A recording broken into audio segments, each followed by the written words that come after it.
Yn y swyddfa ystadegau gwladol, rydym ni'n cyhoeddi'n hystadegau mewn mwy na 600 o ddatganiadau bob blwyddyn, sy'n gofyn am lawer iawn o ddata. Y data hyn yw ein adnodd mwyaf gwerthfawr, ein trysor.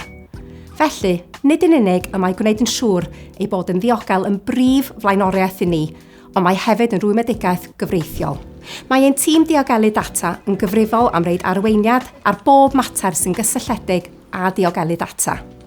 Rydym ni'n cydymffurfio ar holl gyfreithiau a reoliadau diweddaraf sy'n sicrhau ein bod yn foesodol, yn onest ac yn ddibynadwy wrth gasglu a defnyddio'r data hyn i gynhyrchu ystadegau.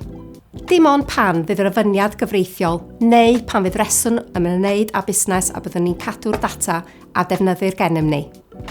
Os nad oes unrhyw ofyniad, rydym ni'n archifio'r data neu ni gwaredu'n ddiogel.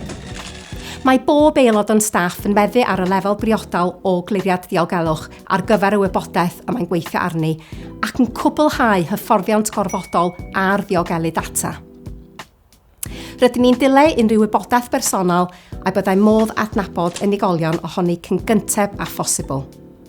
Mae gennym ni hefyd sawl haen o ddiogelwch i ddiogelu'r data rhag gael ei golli, ei dwyn neu ei newid. Mae hyn yn cynnwys y polisïau a mae rhaid i bob aelod o staff ei ddilyn a sicrhau mae dim ond unigolion a gofyniad dilys all gael mynediad i'r swyddfeydd. Rydym ni hefyd yn diogelu ein meddalwedd, caledwedd, adnoddau a raglenni gan roi mesurau seibrdiogelwch cadarn ar waith.